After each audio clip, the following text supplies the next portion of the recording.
So do yourself a favour, check out the Carlisle Cult Cinema Club, and don't forget not just to rate it, but also to subscribe on YouTube or Facebook. Welcome to the Carlisle Cult Cinema Club presents Troy Evans with 179 IMDb credits to his name, spanning 48 years, 172 as an actor, including ER, Teen Wolf, Under Siege, Cuffs, Demolition Man, Ace Ventura, among so many others. 6 as yourself, Talking Head, etc. 1 on the soundtrack of Home Improvement. So welcome to the show, one of the most recognisable character actors out there, Troy Evans, a proper legend. Good evening. Good evening, Troy. Thank you for being here. Oh, you know, I really appreciate being asked. And as one of my friends who's quite introverted said to somebody else at a gathering one time, said, you know, Troy talks to people. I'm quite happy and flattered that somebody wants to talk to me. So, well, when I became his friends on Facebook, I thought, you know, so I'm going to ask him. So you can only say no, and you've said yes, and it's brilliant. So, anyways, let's get on with the interview. And so, how did it all start for a young Troy Evans? But it's kind of a funny story, but I'll tell you. I came from my family was not wealthy, but we lived comfortably, lower middle class. My dad was a typewriter salesman, you know, and repairman. My mother was a woman who was born in a tent in a mining camp in Wyoming during a blizzard in January of 1925. So that's the kind of, you know, real working class family I came from. But my grandfather, who had a 6th grade education, but he went on to become a state senator in Montana and held other government positions and was quite the guy, and he inspired me. And so I got it in my head that I was going to be the first presidential candidate, and so naturally I would win, the first president of the United States from a Western state. So from a very early age, and to give you an idea, when I was in 2nd grade, they were dedicating a big antique locomotive to sit outside the local train station. And they invited, of course, the governor was there and the senators were there and all those people there. But one student from each classroom in the city. So all the students, all the hundreds of students weren't there, but everybody was represented. So I went over there, I'm like 7, and to represent my 2nd grade class. And then when it was over, I walked home. When I got home, I was in a crying fit. I had snot running out of my ears. I was raging. I was weeping. And my mother said, Troy, my God, what's wrong? What happened? And I said, they wouldn't let me make my speech. And I actually said this. I said, why did they even ask me to go? They're having me at the thing. Well, why didn't the governor shut up and give me some time, you know? So yeah, that's the direction I was headed. And I got through, and I was student body president in high school and started college in 1966. And I was paying my way through college with a rock and roll band. And I was doing way more rock and roll than I was doing college, and I ended up with bad grades, which in 1966 meant you were getting a free trip to Vietnam, which I got. That's how I got drafted, ended up in the military. When I came back, I wasn't even aware of it, but I was quite a different person, and quite a mess. But rather than going back to school, the plan was, finish college, to become a lawyer, get into politics, work my way up that ladder and end up, that was that plan had gone. Now I came back. I opened a rock and roll bar because they were lowering the drinking age from 21 to 18. So the day they lowered it, I opened up in my hometown a rock and roll bar called the Powder Keg, which turned out was a very appropriate name for this, bunch of rednecks drinking and listening to rock and roll up in Northwest Montana. It got pretty rowdy in there. And I had, I won't go into great detail, but I just gradually spiraled into worse and worse and worse shape. Turns out I was a stone alcoholic, and now I own my own bar. That's not a very good combination. Cut ahead about 2 years, I'd had a lot of these people would get out of line in the bar, and I would, instead of just escorting them out, I would beat the shit out of them, throw them out in the street. And one guy, I actually broke. He was an asshole. He grabbed a woman and did this stuff, and I broke both his legs, the skull fracture, brain concussion. It was, and just dragged him up and threw him out in the street.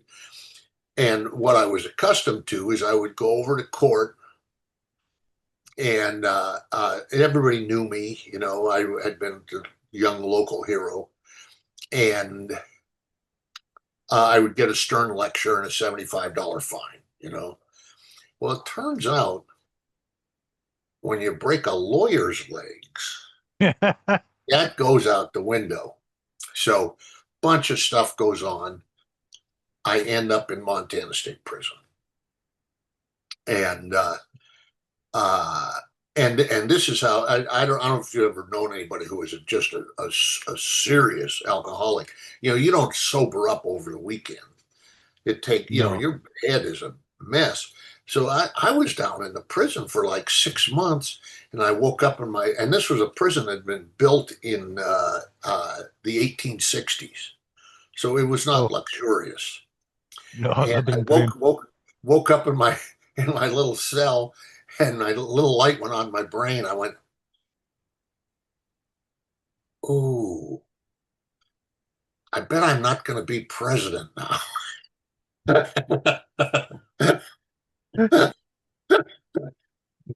So I started trying to think, what can I do? Well, now I'm a felon. I can't go back in the military. I can't be a teacher. I can't own a bar anymore. I can't be a lawyer. I can't be an accountant. I can't work at a bank. There's a whole list of stuff that's off the board. And I pondered on this, and then a few days later, a light went off in my head. Said, "I'll bet nobody ever asks an actor if they have a felony conviction." And plenty of them do. Yeah, and that day I sent a request in. They call it a kite in prison terms. I sent a kite asking for a copy of Hamlet, and I still have that. And the warden sent to it, stamped in the front and signed, "Warden Blodgett gives permission for inmate Evans to have," and then San printed, "Hamlet in his cell." I started sitting in my cell reading Hamlet, and then got out and went to university for a year in the acting program. And at the end of that year, at the spring break, actually in the spring, I went down to California to see an old girlfriend, and stumbled on a audition for a summer theater at a junior college, and went in and auditioned, and ended up getting that job, and came down for that, and then never left California after that. So Brilliant. that's And you've just answered my first barrage of questions with that one story. yeah. That's brilliant. Yeah, I had about your bar, the powder keg, your band Gangrene, Oh, about yes. about being in prison. So you've just covered everything for us. That was brilliant. So thank you very much. That's absolutely fantastic. For ruining your part of the interview. No, it Yeah, says we asking a lot of questions. And Gangrene. Couple things about Gangrene. I started, and in many ways of my life, I don't think I'm a total fool, but I've done some odd things. And one, the stories you hear of people like Jimi Hendrix, who got their guitar and they never took it off. They'd get up in the morning and put their guitar on, and they'd wear it all day and play and play. And when I was about a sophomore in high school, I got this bug, and I'd always worked. I got a paper route when I was 8, and so I always had some of my own money. And I saw this little Fender Mustang electric guitar over in Macintosh Music, beautiful little white Mustang, and I bought that and took it home, and I got a stand and I put it in my room. But I didn't really play it. I would sit in my room and just look at it. It was like an art object to me. Yeah. And the band, and I started the band. It was my band. And Art Anderson, who I just talked to the other day, was a keyboard player and singer, and he played trumpet on some songs. Really good musician. Dave Demmons, a really solid drummer. A guy named Mark Snide on bass, who had a beautiful singing voice. And Wampy Smith, who played saxophone, played beautiful saxophone. Everybody in the band were good, solid musicians, and it was my band. I couldn't play shit. and for instance, since it was my band, I had a microphone in front of me, right? But I wasn't allowed to turn it on. And one actual event, I'm playing one night, and it's my solo. I'm doing my guitar solo, and I'm just wailing away. And I had long hair, and my big thing was I'd throw my hair all over the place all the time. And I'm wailing on the guitar. And Mark Snide, the singer, looks over at me, and he says, "What are you playing?" I said, "I'm playing what I feel." He said, "Well, feel something in B flat, motherfucker." That's brilliant. But they couldn't get rid of me because it was my band. Your band. And when I got my draft notice, they were the happiest guys in Montana. It took them like a minute and 15 seconds to replace me in the band. But who got the last laugh? Look what you've done in your illustrious but past. and they went on. They were, I mean, they weren't like a big national success or anything, but they were a solid working band. When they changed their name to Meridian Road from Gangrene. By the way, green we spelled Grien. Right. For no particular reason, just to be different. Rock and roll green. Yeah. Let's get to your first IMDb credit, the excellent Lou Grant. And how was that? Oh, well, it was very exciting to have that, to get a job on a national TV show, and at that point I had done 2 or 3 years of theater around what they call the regional theaters, and Berkeley Rep, Arizona Theater Company, South Coast Rep in Costa Mesa, Center Stage Baltimore, places like that. But then to actually get a job on a TV show, but then it was basically, one scene and I was dead. I got murdered in this. I was played. The plot line was I was a reporter who worked with Lou Grant, and some guys were robbing a convenience store, and I just walked in to get a cup of coffee or something, and they killed me. Nice. Very. So I was what they call in the business the MacGuffin. The episode was about me, but I was dead. Yeah. Sorry, go on. Say what? Sorry, go on there, Troy. What were you saying? Oh, all I was saying was I was dead. The show was about me, but it was, and then I did a episode of Soap, and Soap might have actually been the first one. The IMDb isn't necessarily in correct order. I think Soap, when I met actually we lived in an actor's house, which is like a sprawling old 4-bedroom house, and every month there'd be one actor moving back to Iowa and some other actor moving in.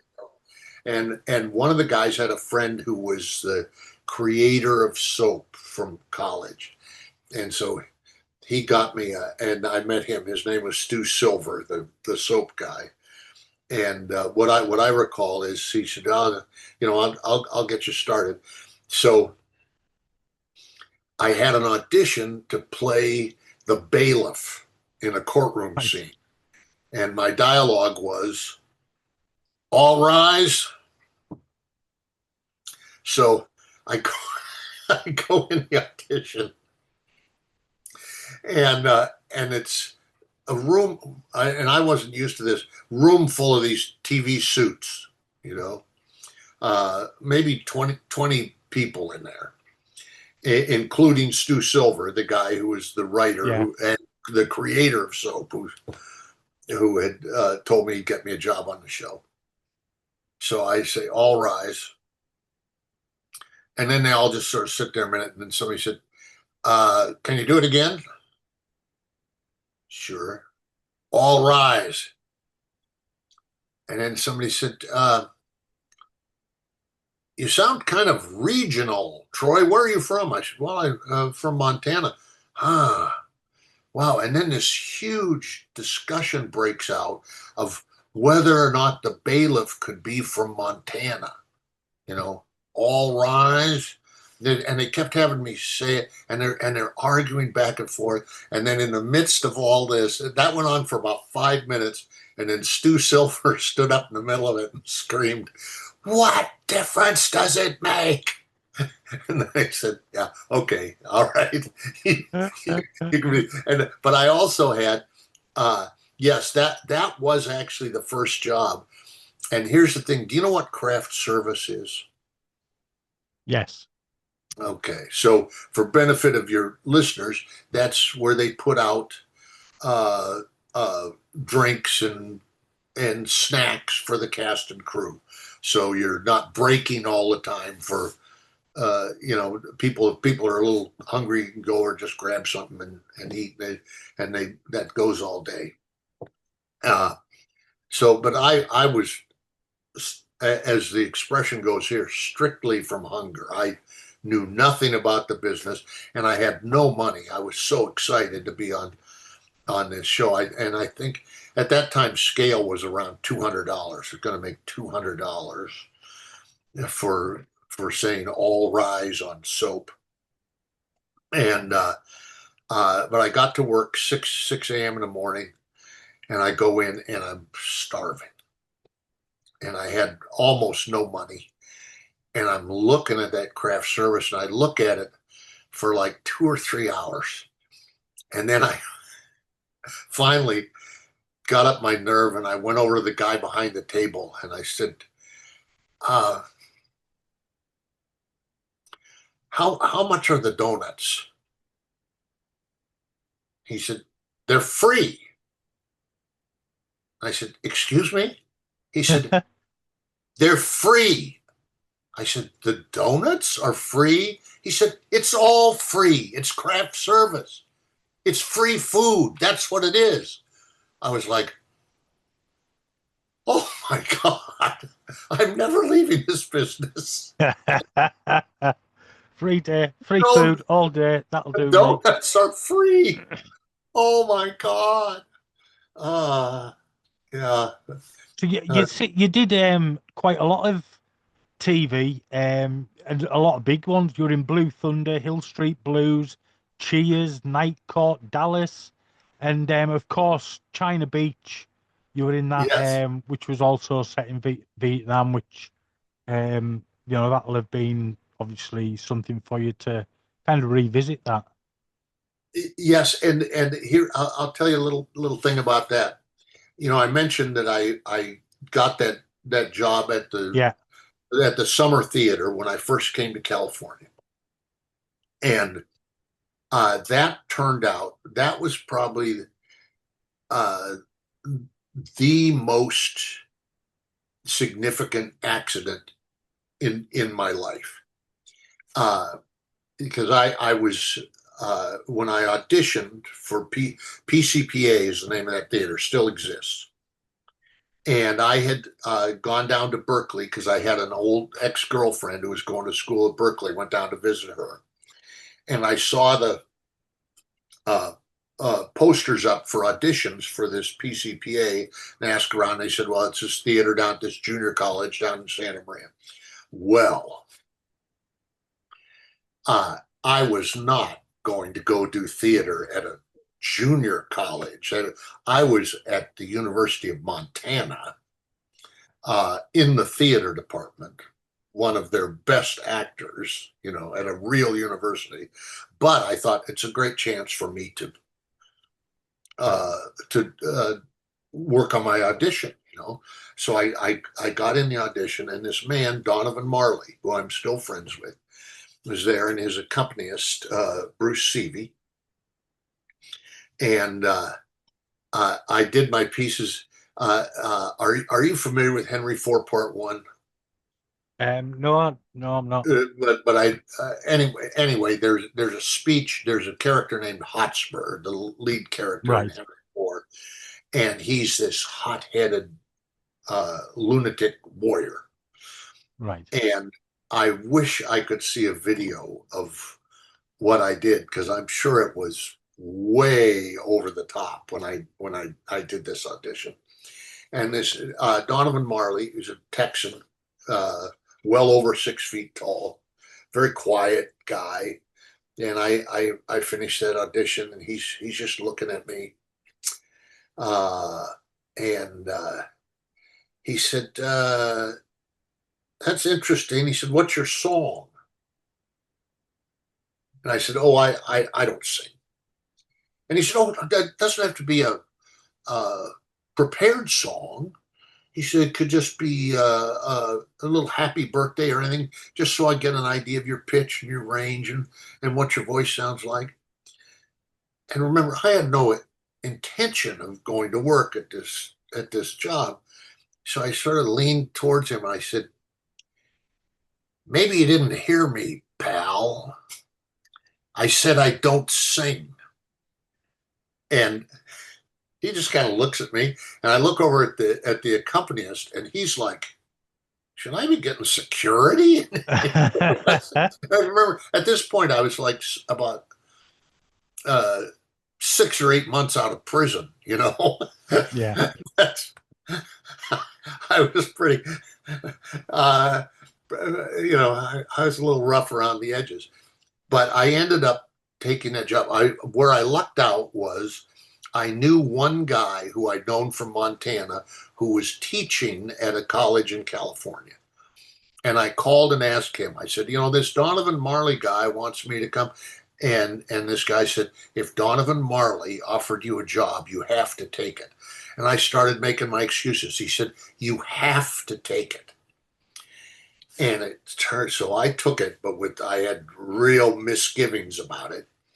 But drove down to California and went to the junior college. And the first day, and we're in the theater, there's like the 200 people who are there to do the summer season, all the technicians, everything. Donovan's up on the stage. And the thing that I remember, he said, this is the place where you will meet the people who will affect your career for the rest of your lives. He said, I'm not talking about myself or the directors or producers up here on the stage with me.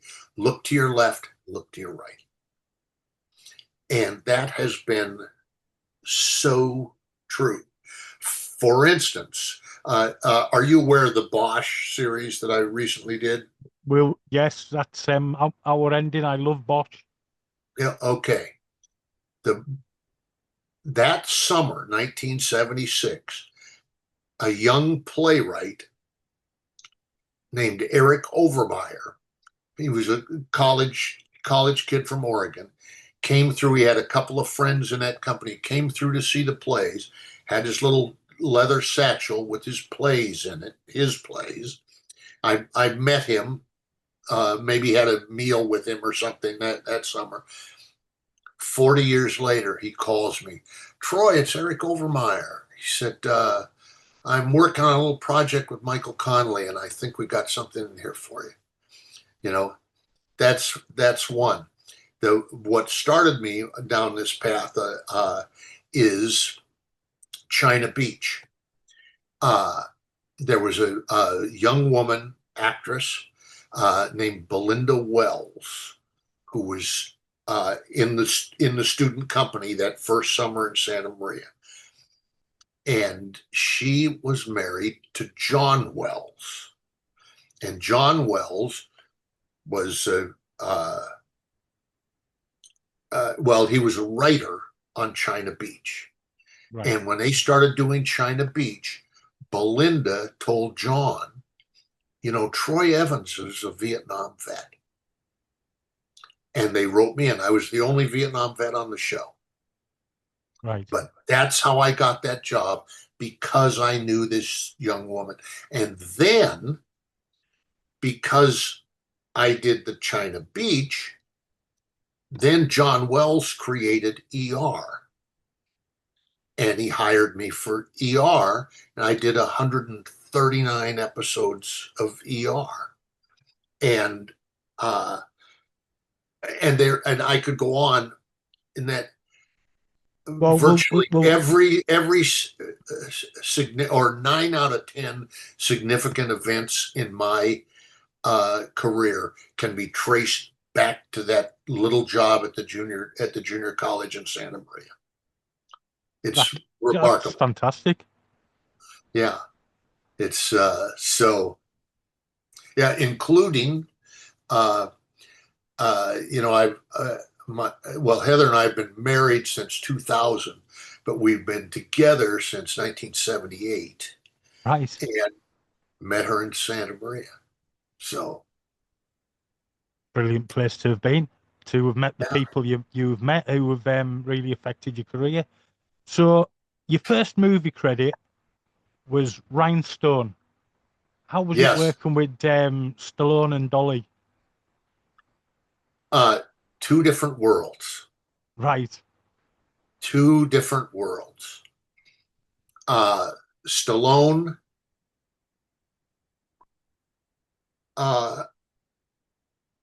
there's no denying he is very good at what he does. And the fact that he created, now my brain is seizing up. What was his first movie? Rocky. Rocky. you know, I mean, he was a kid with no Yeah. track record at all, and did that and had the stones to insist on playing the lead when nobody knew who he was and nobody Yeah. cared, you know, and managed to get that done.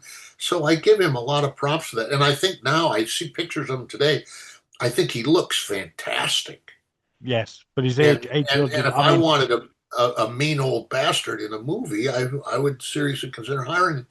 But God, he was incredibly unpleasant all the time. He right. wasted at least half of our time was them trying to talk him into coming out of his trailer. Oh, And then you know, so I don't have a fond feeling for him. But here's the difference. While he's over locked in his trailer being, you know, yeah. and movie star, when that would happen, Dolly would get up on the stage and sing and play for us. You know, she just Brilliant. and I'll tell you a story. This is I love this so much. One day while we were shooting Rhinestone, we were at the Fox Theater, which is over on the west side of LA, and had the worst rainstorm I've ever experienced in LA. It was uh, uh, almost a hurricane, I would say. Mm. Flooding all over the city, hundreds of trees down, horizontal rain, just the wind just driving. Less than half the cast and crew even made it to the set. It was a disastrous day, you know. And we're there. It's like uh, fairly early in the morning. By this time, it's 8, 9 o'clock. Usually, you're starting things at 6, you know, but Yeah. sort of getting things together. And that, you know, there's big steel industrial doors on those stages. One of those cracked open a little bit, and then the wind caught it and threw that, you know, 400-pound door open. And Dolly was the one who had pushed it open, and it throws her. She comes reeling into the room, and Bob Clark, who was the director, ran over. I happened to be standing there nearby. He said, "Oh, Dolly, Dolly, oh, I'm so glad that you made it." She said, "Oh, I know." She said, "Isn't this awful? I was out there, my hair blowing in the wind. I was too proud to chase it." You gotta love Dolly. You've really gotta love Dolly. She's just a country Oh, girl at heart. and yes, and just kindness, kindness, kindness. Uh, you know, I had an experience. This guy Bob Clark, who unfortunately is dead. A drunk driver killed him about 15 years ago or something. But Good director. you know what? Pardon He me. was a good director. He was an interesting director. He you know, he was the guy who he was a cinematographer, and then he took $400,000 of his own money and made Porky's. Yes. And then when Porky's blew up, and did like hundreds of millions of dollars, then he became, you know, a director. But and he was very nice to me. But I've never known anybody else like this. You know, there's a lot of planning and everything is scheduled out. Yeah. And you try to make, and this is, you know, Rhinestone wasn't a little movie. This has got two huge stars on it, and so we would all be called at 6 a.m. and about 10 o'clock, Bob would show up. And then he'd get some coffee and stuff. And then he'd start figuring out what he was going to shoot that day. You know, it's like, it's not really how you do it. And I'll tell you, this is also a Dolly story. But, and he made up, you know, he really fancied himself a movie auteur, that he'd Yeah. had that success with Porky's. That was his own movie, and now so he would just make up these scenes. And he liked that I'd done theater, so he thought that made me a really good actor. So he made up this scene one day that was me. It was just maudlin as hell, that I go to Dolly and I'm telling her that my mother was very sick and she was in the hospital and nobody went to see her except Dolly went to see her, and I thanked her so. I mean, it was supposed to show what a nice person Dolly was, but Yeah. it was like a scene written by a third grader, And then at the end of the scene, and this is also, remember, this is the guy who made Porky's and thought that, like, the idea of all these boys peeking through the wall into the girls' shower, that was like really funny, So I have this scene that he made up on the spot about, oh, you were so nice to my mother, I can't thank you enough, and everything. And then he wanted me to hug her, except not like the kind of hug you give somebody who you're thanking for being kind to your mother. And he kept retaking it, and he wanted me to just maul her, which was just asinine.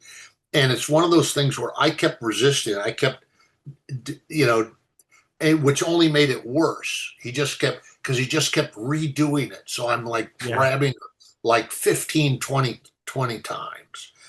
And it was just awful and humiliating. And I felt terrible for Dolly. And he finally said, "Oh, okay, we're moving on." And I said something to Dolly, thanks for your patience or something like that. And Dolly said, "It was so nice hugging you." Well, she didn't have to say that, No, she didn't at all. So yeah, I really, really admire her. And no, she always comes across really nice.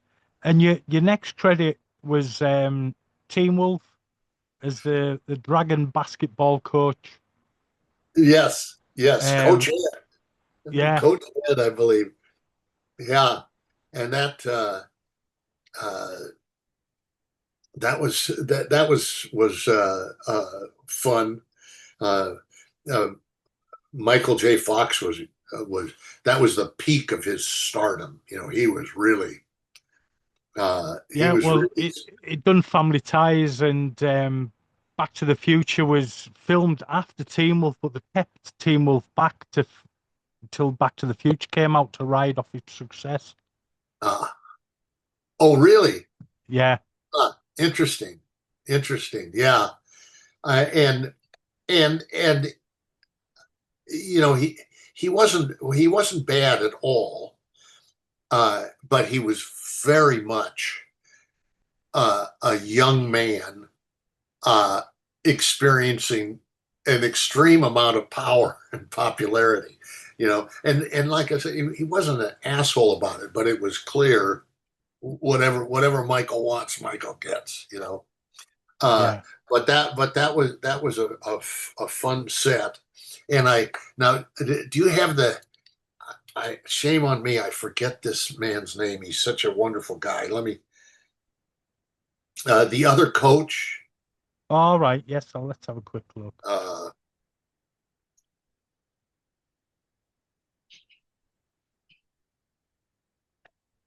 have a look. Okay. Hold on. Here we go. Jay Torres. Say that again. Jay Torres. Yes. Jay Tarsus. Jay Tarsus. Yes. And who was a actor, but he's also Jay Tarsis is a very successful writer in Hollywood, Right. and a really nice man. But he said something on the set one day that I will remember probably on my deathbed. There was a woman who was in the makeup department, and she was probably the most beautiful woman I have ever seen in my life.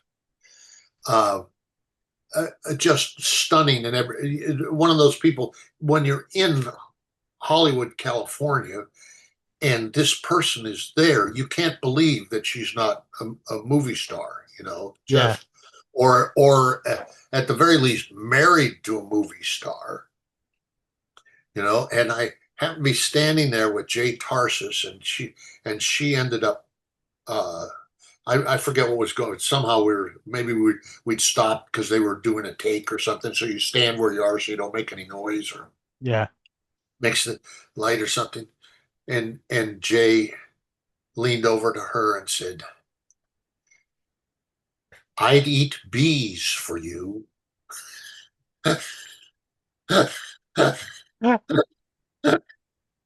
I'd eat bees for you. That's a brilliant line. And then she was kind of disdainful, but a little bit intrigued. And she said, what are you? He said, what do you mean? She said, well, are you an actor? He said, an actor?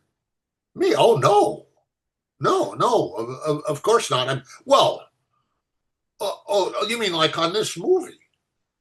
Yes, I'm an actor here now, but not in real life. No, I do other things. She said, like what other things do you do? And he said, I'm a chiropractor.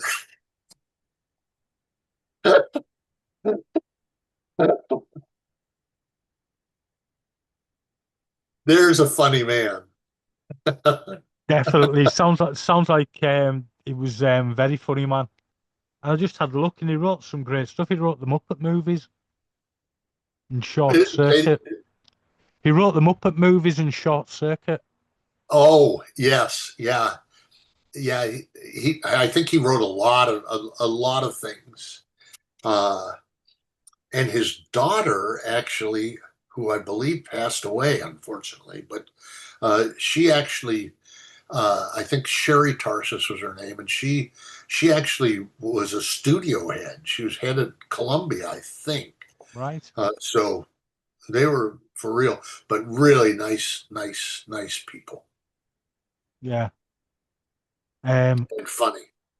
So, did you know? I mean, Teen Wolf now has become a massive cult hit, and I've got Teen Wolf figures, and I've got I've still got the original VHS from the UK VHS of Teen Wolf. Say that again. I've still got the original UK VHS rental VHS of Teen Wolf. Oh wow! That's and does the V? Oh nuts! So just a second, I had a call come in. That's all right. And it interrupted the Zoom. So let's see. How do I get back in here? Damn it. I can still see you. Can you? Okay. Let's see. Yeah, it's saying there. There we go. There we go. Back now I'm back. Okay. And then your next kind of notable credit would be another cult classic, Near Dark, which has had its birthday recently. It was a couple of days ago. It was released on that day. Yeah. I had a small part in that, but I liked it, and I'm not a fan of horror movies. No, I really don't watch them. I'll make them, but I won't. But Near Dark, and I've never seen that, but I love that scene. You know, I play uh, uh oh damn it. Okay, here we go. Are you still there? Yeah, yeah, I'm still here. Can you still see me? Yeah, I can still see you, Troy. Not a problem at all. Oh crap. So now, okay, so if you can see me, then because I don't even see how to, oh, maybe it's this. No. Now I don't even see it on my, oh, here we go. There. There we go. It's all right. Don't worry about it. Sorry. One of those things. No, it's all right. Uh, So yeah, Near Dark, and you were saying you don't really so like horror I films. think of it as my Ben Johnson role. You know, there's a guy who's I think he's a vampire, and I encounter him, a young guy, and I encounter him. I'm a sheriff, and Yeah, I encounter him in a bus depot, and I kind of question him a little bit, and then instead of trying to run him in or something, I give him some money and tell him, just so it's really a nice, not playing a hard ass no. cop. I sort of liked it, uh, but but it was a vampire I was being nice to, so. How uh, about if it on the part you played, he was one of the nice vampires who they were trying to oh, cure. oh, So good. it's all right there. Then the next film you worked on, Steve Martin, John Candy, Planes, Trains, and Automobiles. Oh, Now what are you saying? that must have been that must have been awesome working with them too. Well, yes, but uh, that's an epic story, and uh, things were so different then. Today, uh, if you have an audition, you don't even meet the casting director. Mm. If I have an audition, I'm supposed to tape it on my phone and send it to them, and then and I really hate that because it used to be, you go over there and you wait in a room, then you go in and you get to go in and you have the material, Yeah. but you also have your personality and you get to interact with them as a human. Yes. Now it's a piece of digital information, and there's no guarantee they're even going to, I have a clear image because I know how I do things of these guys. They're in there talking on the phone, and they have people's auditions playing on the computer, and they look over once in a while and click, go to the next one. They don't, there's no personal connection. For Planes, Trains, and Automobiles, I was auditioning for Mr. Oshkonagan, the cheese truck driver. And Mr. Oshkonagan was like one small paragraph in the script, no dialogue. And it says that they're hitchhiking in the snowstorm and I pick them up. And that's all there was. And I had a one-on-one meeting with the director.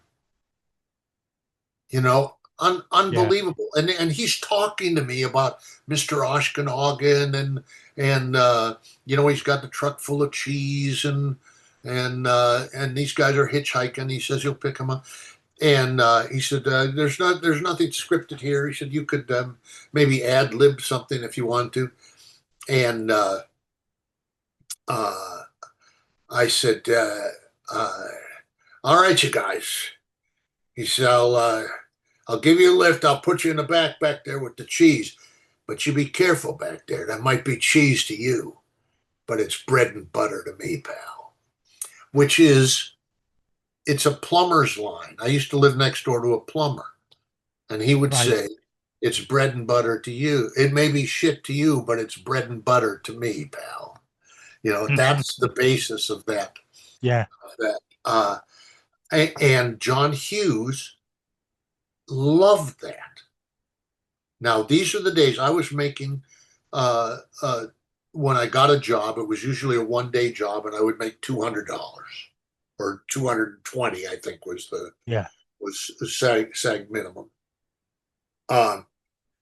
So a couple days later, I get a call. My agent says, you got that Planes, Trains, and Automobiles? I said, great. He says, you work one day. He said, they're paying you $1,000. Now, we had a $300 apartment in mid-Wilshire, and we didn't have the rent. And I'd been excited about hoping I would get the $200, and then we'd scrape up the other 100 somewhere, Yeah. But now I'm making 3 months rent in one day. I'm like, holy shit, this is fantastic. And then the agent calls a day or so later and says, he said, they've decided they're going to shoot your scene in Buffalo, New York. And I was so green. I was like, Buffalo, New York? Well, Jesus Christ, it'll take my whole $1,000 to get to Buffalo, New York. What? You know what? He says, no. You get two travel days. Travel out there, travel back, and they'll get you an airplane ticket, and they'll pay you for those travel days. I said, well, how much do they pay for the travel days? He said, $1,000 a day. Now I'm making $3,000. Holy shit. I mean, it's more than 10 times what I've ever made on anything else. I don't even have any dialogue written in the script, right? So I get to Buffalo, New York. This is pretty good. They get me in the hotel, and a Teamster comes up to the door, knocks on the door, and hands me $150. And I said, hey, I don't know what's going on here, but I'm supposed to be getting $1,000 a day. He said, not from me. This is your per diem. And I said, what the fuck is per diem? He said, that's your spending money. I get $50 a day spending money? Yeah. So we end up, I sit in Buffalo, New York for 2 weeks. And I'm like, it's like when I was in prison, I'm marking on the wall the days, I got so many days left. It's like, I've got like, I end up with like 12, 15 days in Buffalo, New York, which is $12,000, $15,000. Then they call me down to the production, plus my spending money, like over like $1,500 in spending money. Then they call me down to the office and said, we're moving this to Chicago. And I thought, so they're taking me off the movie. I said, so what, did I just go back to LA? Or she said, no, you go to Chicago with us. So I'm in the Westin O'Hare. I was in shock. I didn't know hotels like that existed. I thought the Holiday Inn was a nice hotel. Yeah. Now I'm in this suite. I was in a hotel room with 3 televisions, right? Mr. Oshkonagan, the cheese truck driver in this thing, had a TV in the bathroom. Right. So I'm there like 2 weeks. Then I go down, and I don't know if you've ever seen this, but what happens when a movie company comes into a hotel, they take one whole corridor will be just the offices, and all the doors are propped open. There's file boxes out in the hallway, and they just turn it into an office, that whole sort of wing. So I go down there to get my spending money, and there's nobody there. I looked around, so I go down to the front desk. I said, where are the Paramount movie people? They said, they left. I said, they left? I said, when? They said, about 3 days ago. Jesus Christ. I said, do you know where they are? And they told me, hotel in St. Louis, Missouri. So I go back up to my room. I call them, get the production office. They say, Planes, Trains, and Automobiles. I said, yeah, this is Troy Evans. I'm playing Mr. Ashkenagin. They said, oh, yeah, where are you? I said, well, I'm in the hotel in Chicago. They said, you probably should come down here. So 2 weeks in St. Louis, Kankakee, Illinois, Woodstock, Ohio, Cleveland, Ohio, Quail Hollow, Ohio, 11 different cities, $51,000. When I got that movie, we couldn't pay our rent on our apartment, and when I got home, we bought our first house. All thanks to Planes, Trains, and Automobiles. Yeah. And the other joke of the universe, I've never made that much money on any other picture. That's the best paying job I've ever had. And that was God, way back in the 90s. But I have to tell you a quick John Candy story, because I'm in the hotel in Chicago, and I hadn't met any of those people. I hadn't met John Candy or Steve Martin, or I hadn't seen the director. I'm just hanging out in the hotel and collecting my per diem, And it's the Academy Awards, the night of the Academy Awards, and I'm getting ready to watch those. And the phone rings. Hello. Hello, is this Troy? I said, yeah, this is Troy. Troy, this is John Candy. I said, well, hello, John. He said, Troy, I'm having a few people up to watch the Academy Awards and wondered if you'd like to come up. Oh, Jesus, I was so excited. Go up there. I was sure Steve Martin will be there, the director will be there. I'll be mixing with these people. It's so cool. Got cleaned up as best I could, and go up to John Candy's place, and he had about 12 or 15 people there to watch the Academy Awards. And the director wasn't there. Steve Martin wasn't there. The producers weren't there. You know who was there? Everybody like me on the movie. Everybody who was nobody. That's a nice thing.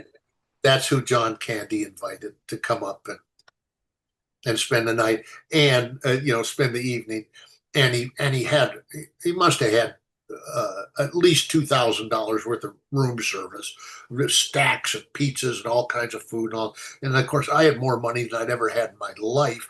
So when we were leaving, I went over and I tried to slip him $200. I said, this to help with the room service. And John Candy said, Troy, that's been taken care of. That's been taken care of. Proper nice guy. Oh, he was an angel. Yeah. And tell me about LA Law, and is it true that role was wrote for you?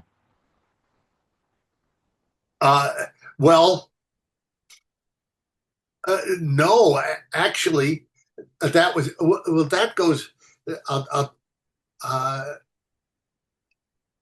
goes back to something that I told you earlier. Right. Actually, I misunderstood what you said. I thought you said that was rough for you, but you no, wrote. So it's my accent. So I get on the, I had all the auditions, and we've already talked about, All Rise and Mr. Ashkenagin, No Lines, and a normal job for me in those days was like the third cop. Hold it, that's the part. Hold it. And then I got this audition for this wonderful, huge part on LA Law. And it was a part that throughout the hour, it seemed like they usually had one storyline that was kind of the humorous one, and then one real serious one.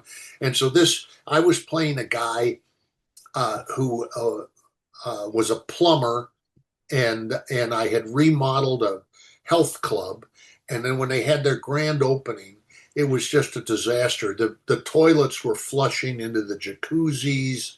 It was just, and so they're suing me, and all the way through, there's lots of toilet jokes and lots of plumber jokes and and but then at the end, we lose the case, and Abby, and I can't remember the actress's name, but there was a very diminutive, very attractive young woman who played one of the lawyers. Weighed about 100 pounds, and Yeah. when we lost the case, then I follow her back to her office and break into her office with a length of pipe and try to kill her, and she kills me. So at the very end, it's laugh, laugh, laugh, laugh, laugh, but toilet joke, party joke, poop joke, bang, I'm dead at the end of it. It was, I mean, you don't get an arc like that, especially if you're No, an you don't. unknown actor, So, so when I read the part, I knew I wasn't going to get it, but I was so excited that suddenly I wasn't just reading for hold it, I was reading for a real part. So I figure if I'm going to get to read for stuff like this, I'll start getting them. Well, then I got the part. And then I got on the set, and somebody pointed out this woman. Her name was Michelle Gallery, and she had written the script. And I went over to her and told her to tell her how much I appreciated the script, how great I thought the writing was. And she said, "Oh, I'm so glad you like that, because I wrote that for you." And that. I don't know if I use this term correctly, but phasal out. Do you know what phasal out is? That's when you feel like you might faint. Right, right. Kind of lightheaded, kind of. Yeah. She said that, and it was so off center. I for a second I thought I was going to fall down. It's like, right? How could you have written it for me? I don't know you. And she said, "Oh, well," she says, a couple of years ago, we went on vacation up to Santa Ynez.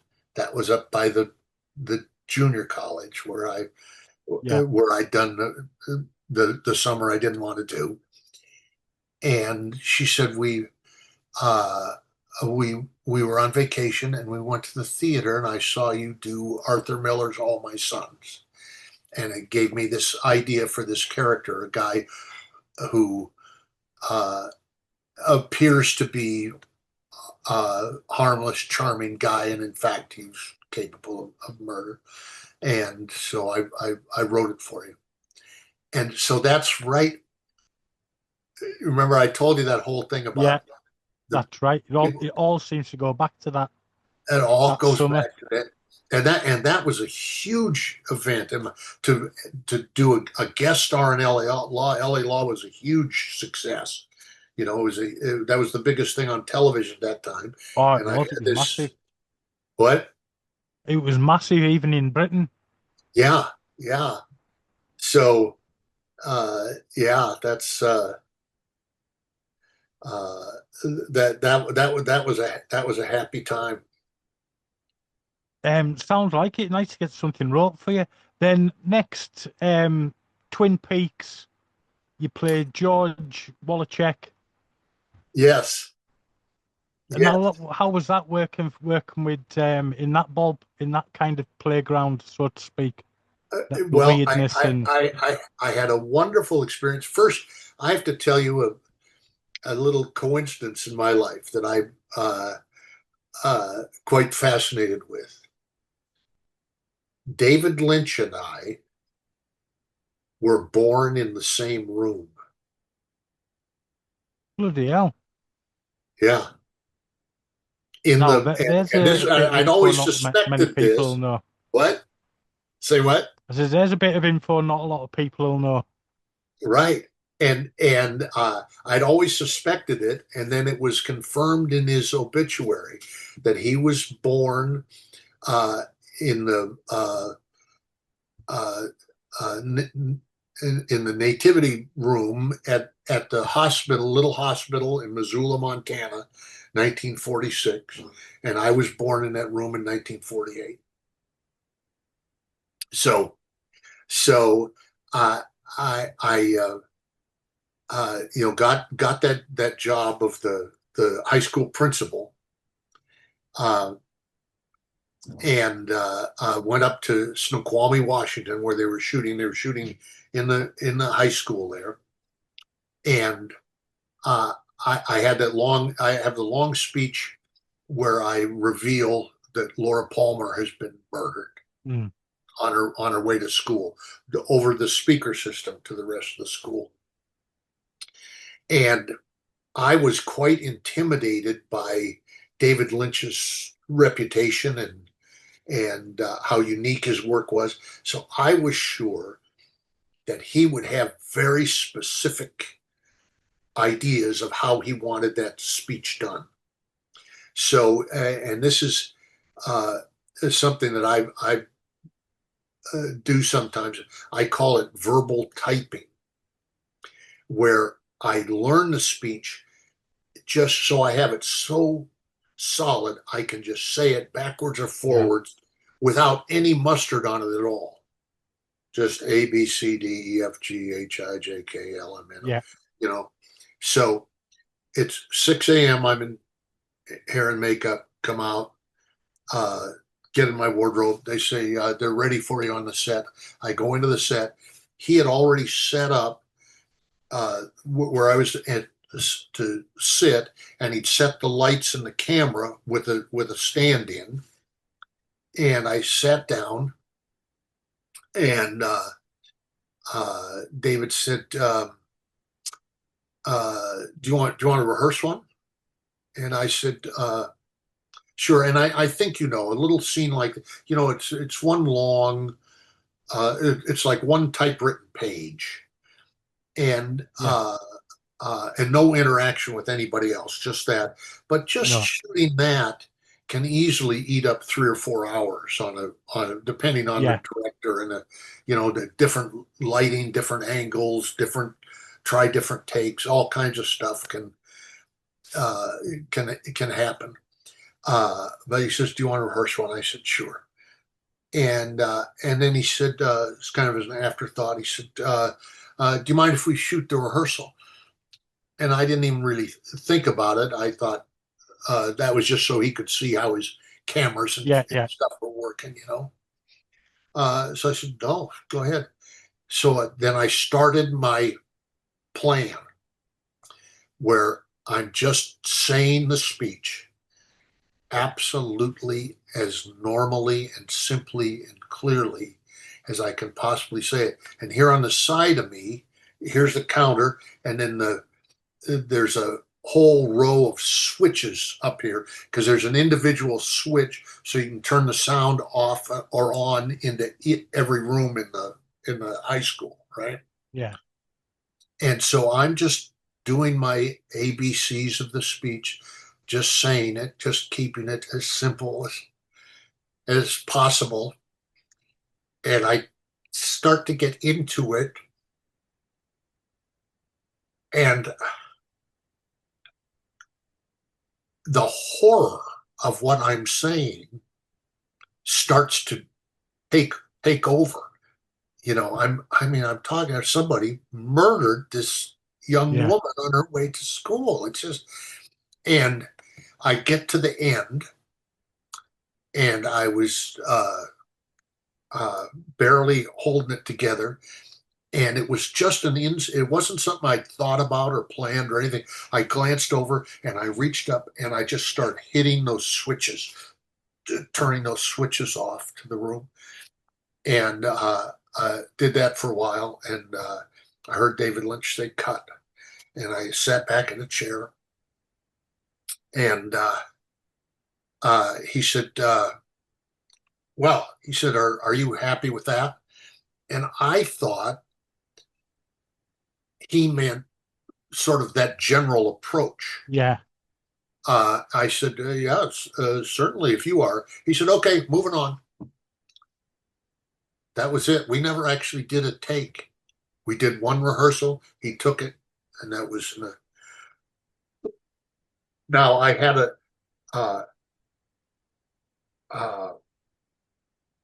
then kind of a loose relationship with him. Very very thin. I saw him a few times after that at art openings, and he knew that I had a home on a lake up in Montana, a beautiful lake called Flathead Lake. And he asked me about that one time, called me and asked me, and I got him some information on some realtors and stuff up there. And then I didn't hear from him for a long time. Mm. And then what's that movie he made with the guy, the crazy guys in the car, the road trip, the murders, and all that stuff?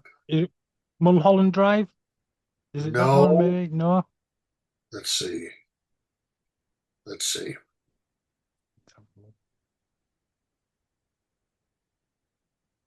Davidlynch. All right. There we go.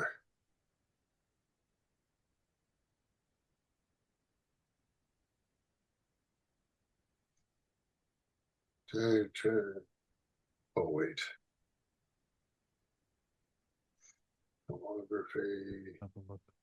Sorry, I know this is very boring, but I want to find No, it's all right. it. I like bits like this. Okay. This is a big movie too. I should be able to remember it, but my brain is getting old. Inland Empire? No. Oh, it's further back than that, I guess. God, he shot a lot of stuff. Lost Highway? What? Lost Highway? Maybe, let me see. There's Mulholland Drive, Lost Highway. No, it's not Lost Highway. Oh, Yeah, Wild at Heart. Wild at Heart, right, yes. Yes, and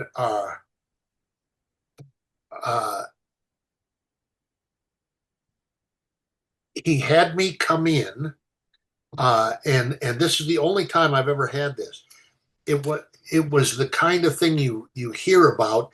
It was a meeting with he and I and Nick Cage, and it was done on the presumption that I was going to do that movie, and right. we were just having a discussion to talk about what direction to take with it and all that stuff. And the part he was talking about was the part that William Dafoe ended up doing. All right. And it's taken me years to actually sort this out and get, because I went in and well, I'll just tell you what my perception is of what happened now is, number one, I'm and I've already mentioned this, I was an infantry veteran in real combat. Yeah. And I'm an ex-convict. And I don't like violence. I don't like guns. I don't, there are a lot of actors who just, if they can play somebody who's crazy and is shooting shit up and tearing around and doing shit, they just think that's fantastic. Well, and I probably, when I went to that meeting, I was excited because I was in a position to be in a major role in a big director's motion picture. But I kept trying to read the scene, and this went on for about an hour. And David would ask me to read this or read that, and we'd go and we'd talk, and then finally, it's funny now. It wasn't funny at the time. He couldn't take it anymore. David stood up and yelled at me. He said, with your background, I thought you'd be more interested.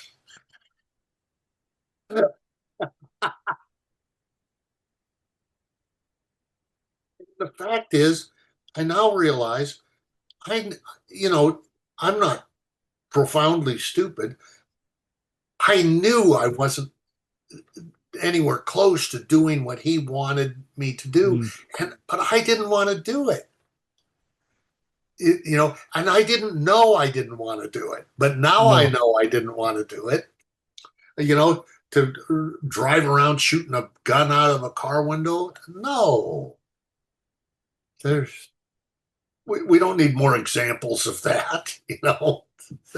And then next you got to work with Steve Martin again, My Blue Heaven. Yes, which is another great film. Yes, and that was fun. I don't have any really great stories about that, but it was it was pleasant. I'll tell you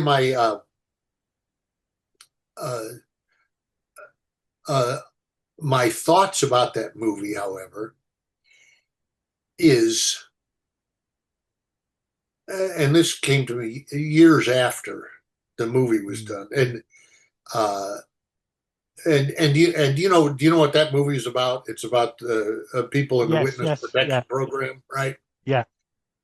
And great film.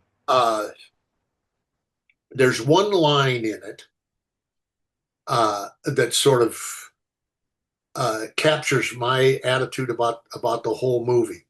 Steve Martin is on a plane with FBI agents, and they're taking him to San Luis Obispo, where they're going to put him in this community of criminals who are hiding out. And he tips the stewardess, and the FBI agents say, "You don't tip stewardesses." And Steve Martin says, "Hey, I don't believe in tipping. I believe in over tipping."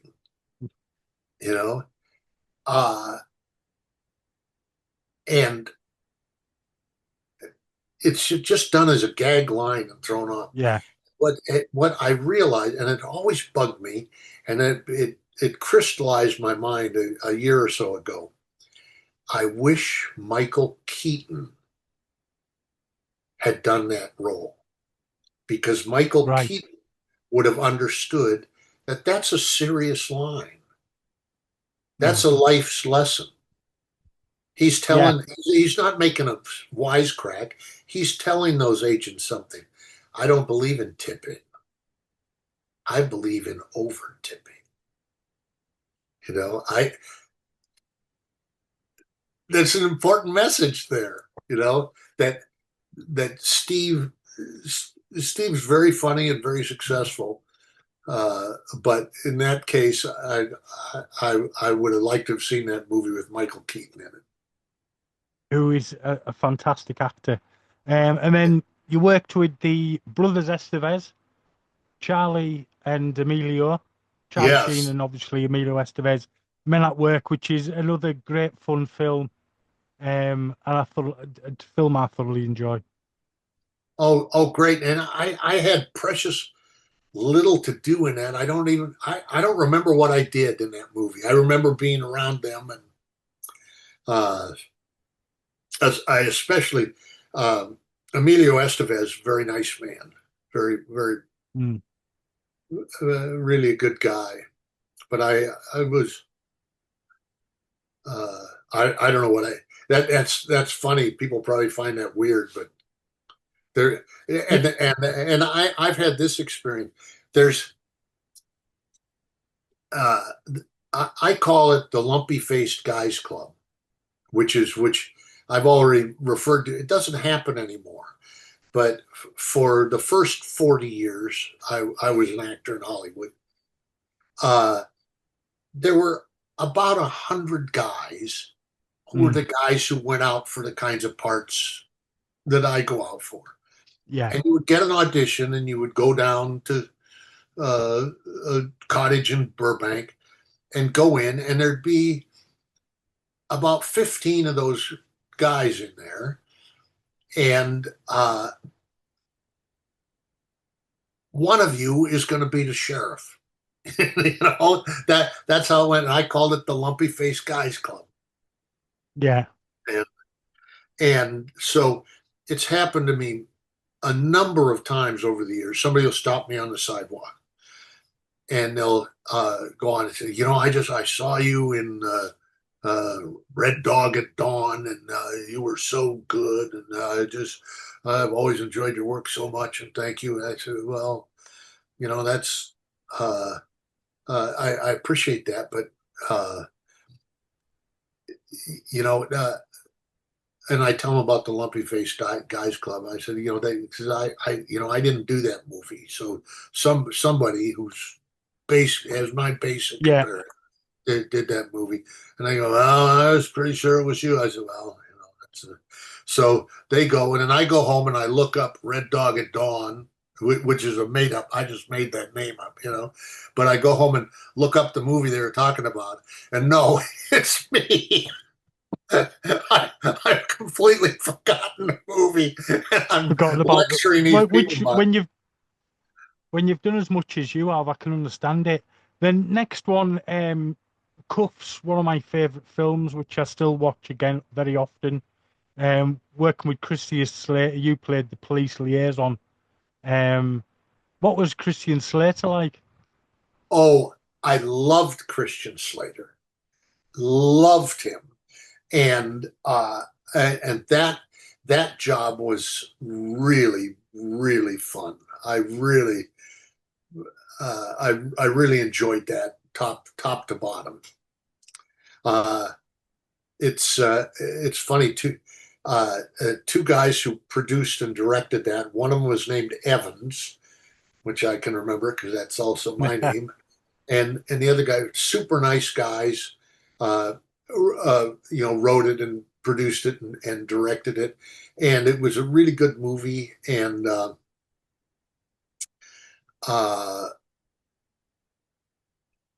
we got along really well. And I was hoping they were going to do a lot more movies, and that I would get to work with them some more. You could sort of get on somebody's list or something.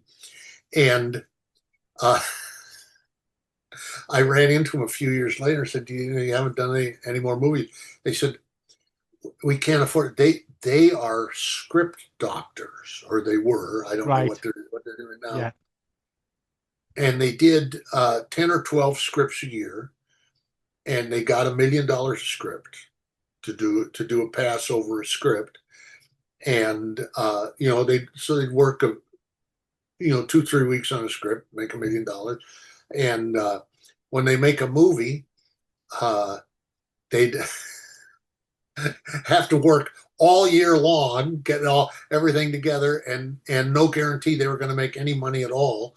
And so they just went back to script doctoring. So, but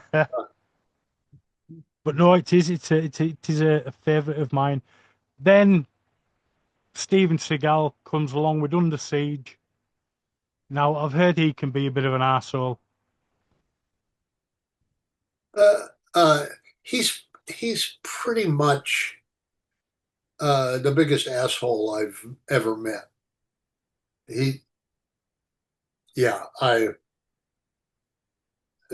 Nothing good to say about Steven Seagal. He was a pig. I could imagine. From what I've heard from that time when he was the kind of height of his career. Yeah, but I've heard other. He hasn't improved with age. No. And he lives in Moscow, and he's best pals with Putin now. That tells you a lot, doesn't it? Yeah. So, any stories about Steven Seagal? No point in it. It just a bit of a prick. Then, okay, you got to work with Stallone again on Demolition Man, the excellent Demolition Man, and with obviously Sandra Bullock as well, and you shared a lot of scenes with her. Yeah, and Sandra Bullock is just fantastic, wonderful actress, wonderful person, and Stallone, he was just. I'll give you an example of this. This is how Stallone rolls. It's the middle of summer. It's stinking hot. We're wearing these ridiculous, because I was playing a cop, these costumes that were designed, they looked great, weird, but great. Heavy wool, and it was over 100 degrees out, and the location was really cool. It took some imagination. They were building a circular tower, like an office tower, Yeah. out on the west side, over near LAX. And so up on about maybe the 15th floor, the flooring was in, and they had the uprights in, but they didn't have any of the walls in or anything. So it was just, you're just in this open space above everything. You know, you look out in the city as a way. It was great place. And they put the police station in there. And I just, as is usual, I had like one or two scenes in the movie, little bit. And so we come in Monday morning, 6 a.m. Everybody gets in their wardrobe and makeup and all that stuff, and then you go up, and Stallone isn't there. Yeah. 10 o'clock, Stallone isn't there. Noon, Stallone isn't there. Finally, 4 or 5 o'clock, they send us home. We come back Tuesday, same thing. All day, no Stallone. Everybody's there. Everybody, cast and crew, all in wardrobe, all ready to go. No Stallone. Wednesday, we get halfway through the day, and they finally find out Stallone has gone to Cannes. He's in France at the film festival. Doesn't tell anybody, just goes. So they send the Warner Brothers jet for him, and bring him back. And then Thursday we come in, and we all get in our wardrobe and all that stuff, and we're there. And he shows up about 11 o'clock, and then we can see him from where we are down in his trailer. He's wearing one of those, like a bodybuilder's tank top, the real loose ones with the huge armpits and everything. The guys are really proud of their bodies wear that shit. And he's down there outside his trailer for 3 or 4 hours with his golf coach, working on his golf swing, while we stand up there in our hot. Sweating your balls off. Yeah. I'm not a fan of Mr. Stallone. No. You know, no. But, I mean, think how pathetic that is. That you. That's him just have flexing that his much power, disrespect. isn't it? What? Tim Say trying what? to flex his power. Oh yeah, absolutely. And I'm trying to think of. I should know his name. He's a guy I knew a little bit. Big O, Joel Silva. Joel Silver, who I had met, and he sort of took a liking to me. But he got, he hired me but it was a kind of liking where he would hire me in a movie with like 3 lines or something. And if you get to be sort of friends with a producer, you hope maybe it'll be something a little more than that. But I did go over to him. I said,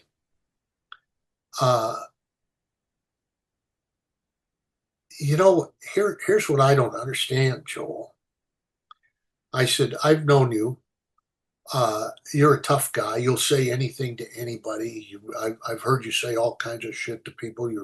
You're famous for your graphic language. I said, why is it you can't just go and speak to Sylvester and say, listen, Sylvester, we're giving you $22 million to make this movie. And if you don't get in your costume and come upstairs and make the movie, we're giving you fucking money. Then after that, Joel Silver didn't hire me on any more movies. Right. Oh, well, speak in your mind. Next, Jim Carrey's breakout role, Ace Ventura. Now, that must have been something working with Jim. Yes. And it was really, it took me a while to realize that I was actually working with a genius. Mm. You know, he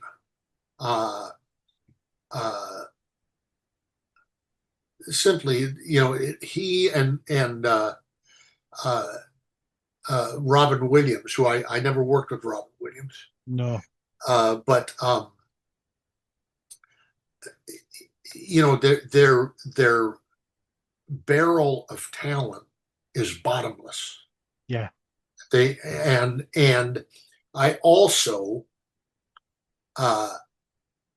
and this is important to me, that the longer Jim Carrey goes on, and the more I know about him, the more I like him, because he's a genuinely good person, and he comes across that way in interviews and things. Yes, and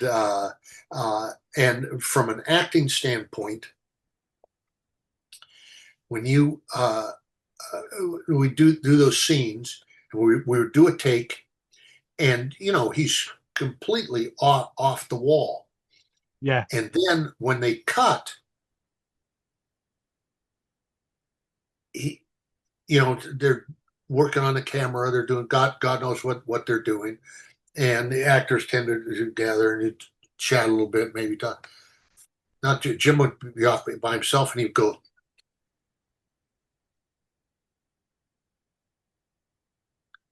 and he was thinking. He was always thinking. Mm. And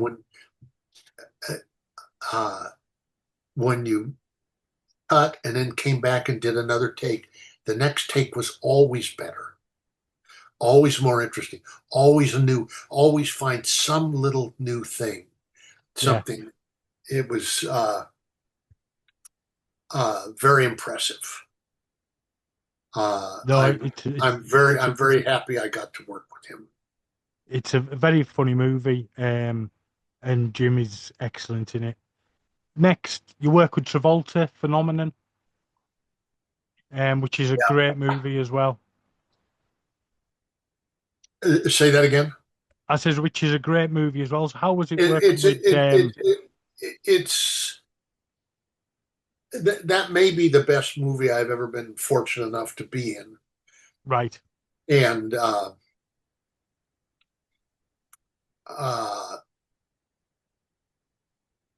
that's another case where Travolta, I think, especially in his early career, he was sort of just considered to be kind of a pop phenomenon, you know, cute kid, he's a sexy kid, you know. But in fact, I just saw a clip from that movie last night. Right. He's an extraordinarily good actor. I've always been a fan. Yeah. Now, if you, and also in that movie, Robert Duvall. Mm. And I'll tell you, do you want to hear the story? This is the smartest thing I've ever seen any actor do. Okay, this is now. And are you're familiar with that movie? You know the plot line of the movie. Yeah. I've seen it on Phenomenon. I've seen it on the cinema when it first came out. It's a few years since I've watched it, but it is such a great film. Yeah, and you know it's throughout the movie you think there's some sort of extraterrestrial thing going Yeah, on or something like that, but in fact it's his brain is blowing up, so he's getting sort of almost superpowers because his yes, brain is operating at this incredibly high level. So now this scene is the scene where Travolta is dead. right. And I was in the group of people who were his buddies, right? And we're in the bar, which was a central location Hmm. in the script. And um, and Duvall, who was John's friend, but also his doctor. He's the town doctor. He's there. So we're in a group, and then Duvall is about 3 seats away from us in the Yeah, bar. And we're uh, having a pretty shallow conversation, actually. We're here, our friend is dead, and we're trying to rehash what happened, and we're speculate. There's a scene in the movie where he yells at a mirror and the mirror breaks, which is kind of a key moment in the movie, and we're saying, you know, I'll bet he had like a string hooked up or something, and we're doing this not very flattering post mortem of yeah, our our friend, right?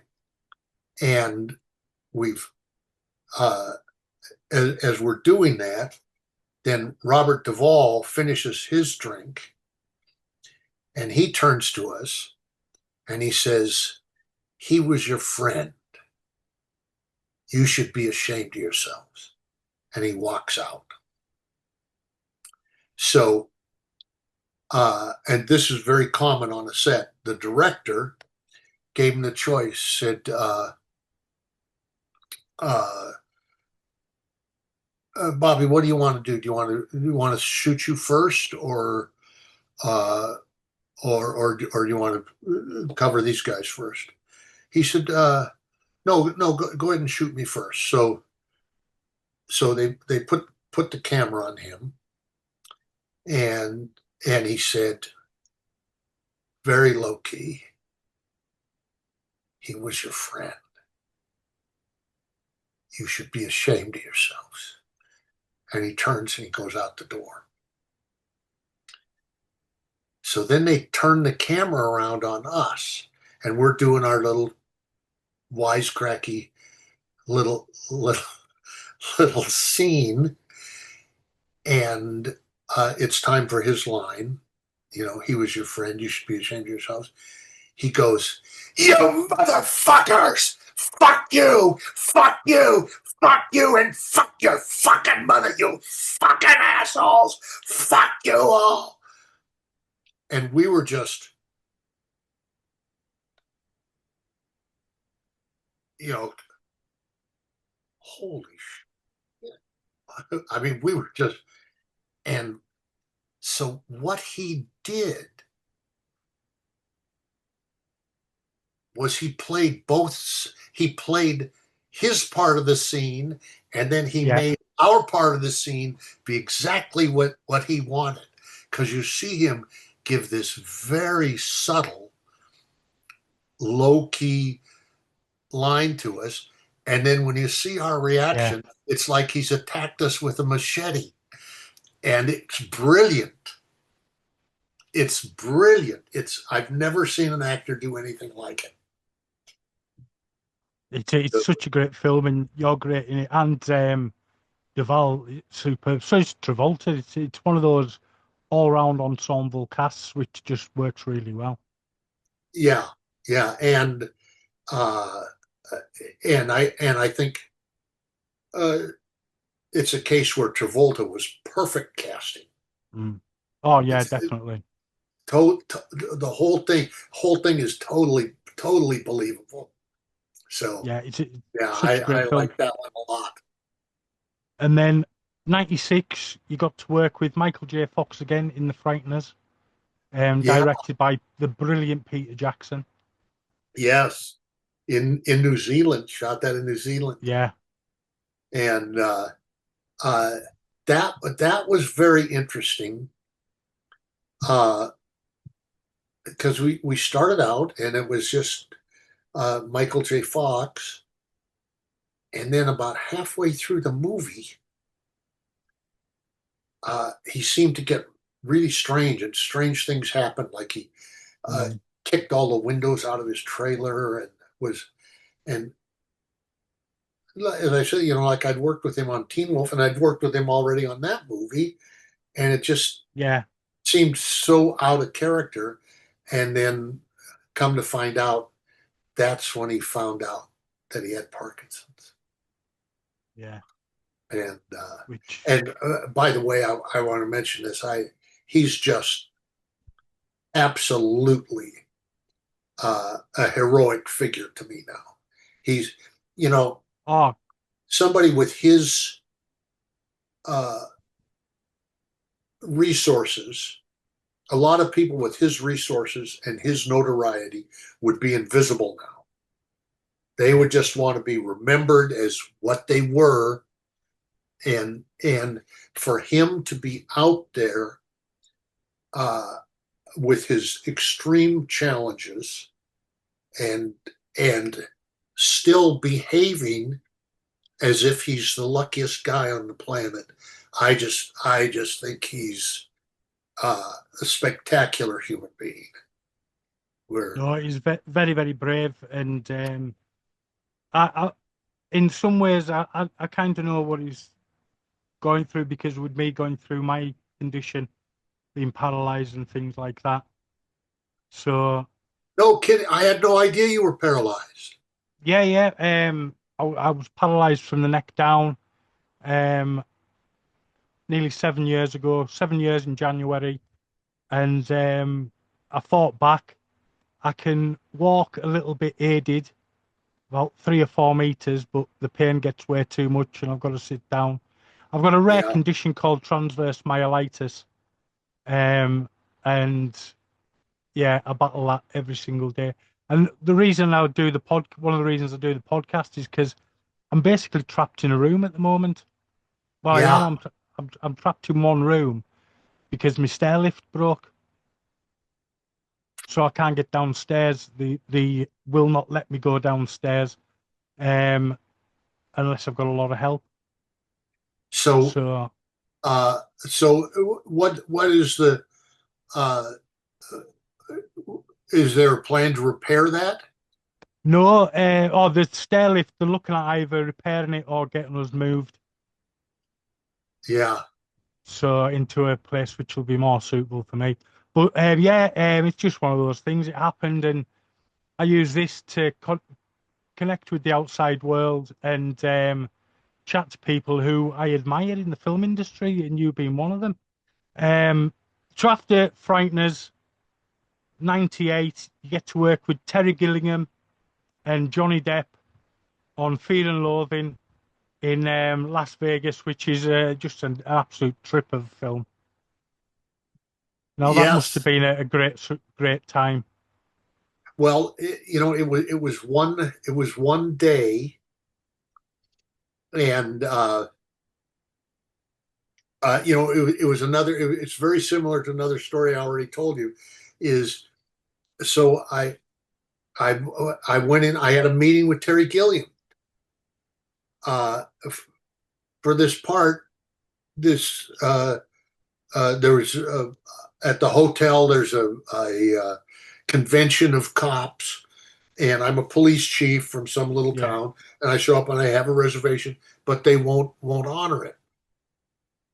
But he hasn't written any dialogue there. And then while they're telling me no, they've got a room for me in some motel out on the strip in Las Vegas instead of the downtown hotel where I booked.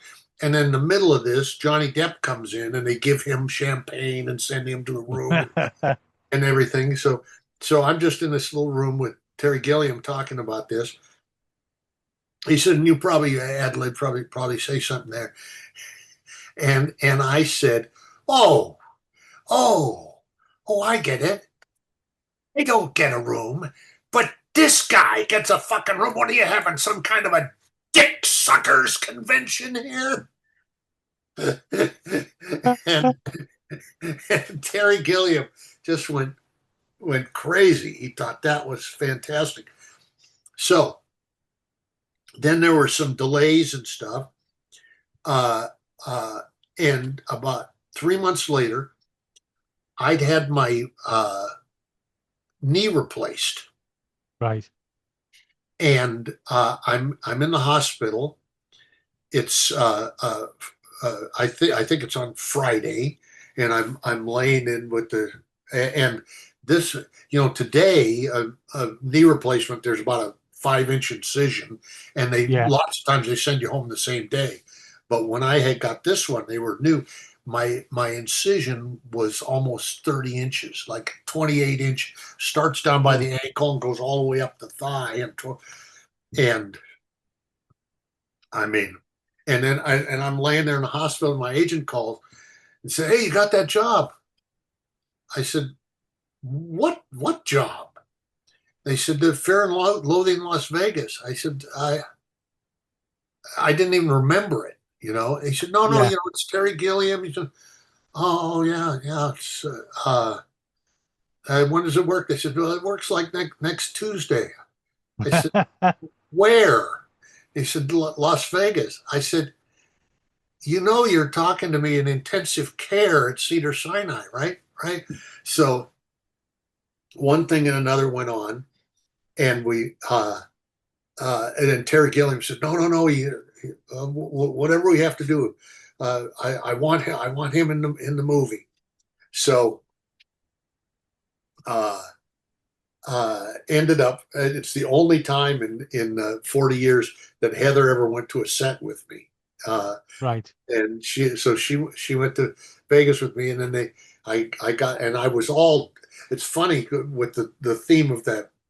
I'm sure you're familiar with the movie, and all the drug use and all that stuff. Yeah. Well, I was the one. I was stoned, man, because I just loaded up on painkillers. I just sailing and get in the trailer, and I get my wardrobe on, these like golf slacks they had for me, and Terry Gilliam comes in. He said, let me see your leg." So I pull the pants leg up. So he says, "Oh my God!" He called the wardrobe people. He said, "Cut those pants off. Make those shorts." He said, I'm sad about this because it's not in the movie, but he said, right. What he said there in the trailer, he made him turn him into shorts. He said, "I'm not having somebody with a leg like that in my movie, and you can't see it." He said, Brilliant. See, even though he's American, he's still got that British sense of humor with him being a Python. Yeah, and I think he left America. I think he's living in Britain now. He lives in Britain. Yeah, you're right. Then it comes. The big one. ER. 129 episodes. It says on IMDb. You first played a cop who got shot in the very first episode. Yes. And then you came back, and you're the same character as well, weren't you? Yes. Well, traditionally in television, for the kinds of roles that I've mostly done, big blowout roles, that there are a number of TV shows that I did several episodes as different characters. Yeah. This year you're in one, you're the bartender, and next year you're the cab driver, and then you're cop number 3, hold it. But on ER they made a rule from the very beginning that you could only recur as the same character. So what happened there was I did that first scene, and I'm so happy about this, and proud of it, actually, that John Wells called me and said, this first episode of ER, our young doctor Noah Wiley, he's got this cop, and the cop is shot himself in the leg, and he said, I know it's not much of a scene, but he said, really want him to have a good actor in the scene with him. Would you do it? I said, well, of course I'll do it. So then Abe Ben Ruby was hired as the desk clerk. And then a couple of years later, whatever it was, 2-3 years, whatever it was, Abe left the show for reasons I'm unclear on. And they called me up. They called me about 11 o'clock at night. They said, Troy, they want you to be the desk clerk on ER. And I said, well, I'd really have to think about that. Hell yes. But what they did was, it's the same guy. Yeah. That's how they got around their rule, is he retired as a cop and then took this job in his retirement to be the desk clerk. And ER was massive over here as well. And I watched every episode, and it was an excellent series. And I love that. Now, are you familiar with The Pit? The Pit. There's a new series called The Pit.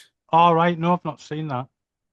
But that's Noah Wiley went to John Wells and had an idea. And I'm shocked that this is, when I heard about it, it sounded like a terrible idea to me. But yeah, it's John Wells and Noah Wiley, and they're doing a completely different emergency room show that's set in Pittsburgh. And I think each season is 10 or 12 episodes, like they do now. Right. But it's done in real time. So right. The 12 episodes is all one day. 1 12-hour one day. day in the ER. Oh, that sounds interesting. And Noah, who is a really wonderful guy, he just won the Emmy for Best Actor in a drama. Right. Oh, excellent. And I've seen just piles of great reviews for this show. I thought they were going to kill him. They're going to say, "Oh, Noah Wiley's doing a hospital show." Yeah. Wonder where he got the idea. but that's not what they said. They love it. And so I've not seen it, so I'll have to check it out. Any good stories from your many years in ER? Well, I'll tell you two. First, I'll tell you this one, because this is close to me. There was a gentleman named Joey Marino, and Joey Marino is a guy who came to LA to be an actor, and as happens to many, probably the majority of people who come to LA to be actors, he ended up not really being an actor. He was, or certainly not at a level that he had envisioned, and he ended up being an extra and a stand-in on ER for the whole 15 years. And then, right. And you know what a stand-in is, right? Yeah. Okay. So, and he stood in for all the stars on ER, and then he thought when ER was over, then he'd get on with his acting career. And that's not how that works. No.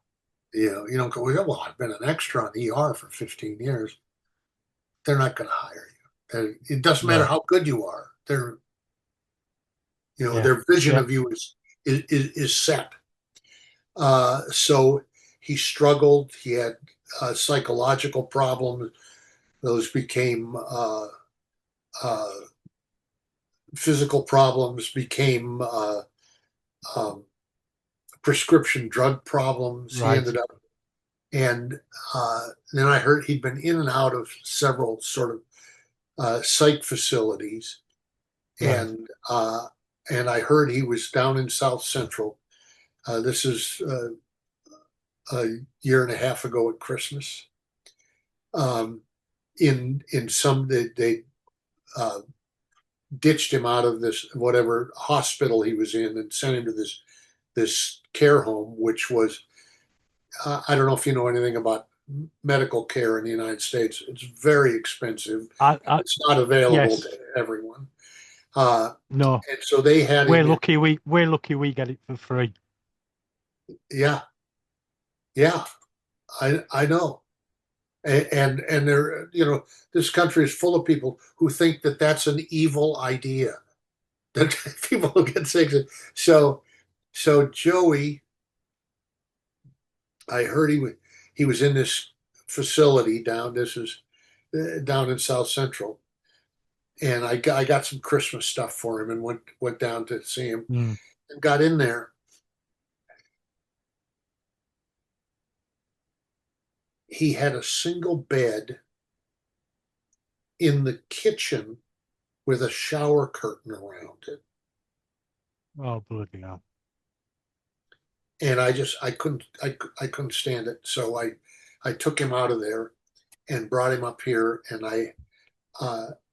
Oh, very nice. Heather and I are lucky enough. We have a guest house. We put him in the guest house, but he was very sick by this time.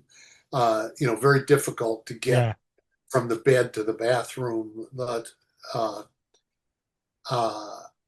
the reason I'm telling you all this is, and he was here with us for several weeks before he passed. Ah, right. But during that time, Noah Wiley came to visit him 3 times. That's lovely. Now that shows the mettle of the man. Yeah, and it wasn't just one. Okay, he stood in for me. I'll come see him. No, he came over here several times to see him and sat, held his hand and talked to him, and so that's one ER story, and that gives you some idea why I love Noah Wiley. The other, and I'll tell you up front, I didn't witness this, but I've heard the story many times, and I love it. Okay. First season of ER. Yeah. Those guys playing the doctors, that was a hard job. They had pages of medical gibberish in every episode. They had to go on and on. So there's a gurney, patients on it, George Clooney on one side, seasoned actor, young Noah Wiley on the other side. Wiley is reporting to George Clooney, and he's got a clipboard there, and he's trying to look down, cheat, and read a little on the clipboard, and look up at Clooney and tell someone to see some more down here and back up. They bumble through the first take, and they cut. And George Clooney said to Noah, I do not want to turn the TV on Thursday night and see you cheating down at the clipboard and then side-eyeing up to me and eyes darting back and forth and nervous looking down here and looking up here. He said, Noah, be a man. Put your head down and read it. Isn't that fantastic? That is fantastic. And that's, which is, what would a doctor do? Yeah. They're not memorizing that page. No, they're reading it. They're reading it because they're seeing it for the first time, a lot of it. So then to finish off, let's talk about the excellent Bosch, where you played Detective Barrel Johnson, and you've carried it on through Bosch Legacy, and the new one, Ballard. And it's a superb series. and you are brilliant in it. Which is, I'll be honest, the reason I went looking for you was after I'd finished Bosch Legacy, and you popped up on me for people you may know, and I added you as a friend, and I'm pleased I did. And I'm pleased I added you as a friend because I've got to have this conversation. So what was it like working on Bosch? Well, first of all, it was a great treat because when I started on Bosch, I'd been retired for 2 years. Right. Oh. I'd retired. Work had really thinned out, and I qualified for the actors' pension. Yeah. And so I took it, and then I believe I told you earlier, my friend that I met in 1976 in Santa Maria, California, he called me and said, "I've got this," and those two characters, Crate and Barrel, are almost non-existent in the books. Right. They're very small because the books are all basically within the mind of Harry Bosch. And Michael Connolly, in his wisdom, he knew about Eric Overmyer, and he reached out to him and knew that he was a seasoned television writer, and asked him if he would run the Bosch shop for him. And when Eric started working on those scripts, he said, "We need these characters. If you try to do a whole season of just Harry Bosch carrying everything, it's not going to fly." Yeah. So he wrote in Crate and Barrel, and it clicked. The first scene we did, which was in season 1, there was a serial killer who he was picking up gay hookers and murdering them and then raping their bodies. Yes. And our first scene together was we were interrogating him in a jail cell. Beautiful scene, season 1. And everything was new and everybody was enthusiastic. And so people came around to watch us shoot the scene. They want to see what are these guys about. And we shot that scene, and everybody loved it. In fact, it was the first scene we did. And when they finished the scene, Titus Wolliver said, "Spin off," which of course never happened. But which is a shame. I still would have liked that. But what I treasure is we finished that interrogation scene, and Jamie Hector, and you know who Jamie Hector is? He played Bosch's partner. Yes. Yeah. And he's a wonderful guy and a wonderful actor. And he came over to Greg and I. He said, "God," he said, that is so good. He said, "How long have you two known each other?" 10 minutes. We've known each other for 10 minutes. But you see that scene. Seasoned actors, you say? Yeah. Yeah. And just chemistry. It's like with dates, with anything, that it just worked. Yeah. The energy between the two of us was great from minute 1. And you're back and forth with Bosch as well, and even his daughter going forward. Just it's just a superb set of shows, and it was a shame it came to an end, Bosch's Legacy, because thoroughly enjoyed it. But I was happy to see it in Ballard when that appeared, because you're in that for 1 episode. Yeah, there we go. My phone just cut me off again. All right. But yeah, that was a real treat. Then what happened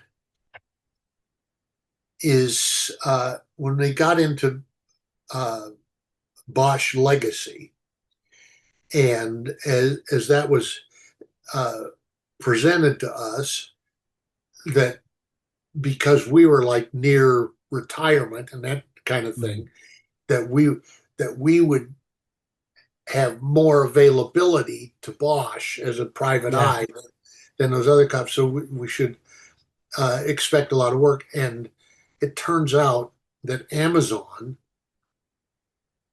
was angry that people liked Crate and Barrel so much, because that's not the demographic. They have the idea that only people 18 to 35 count. Yeah. So when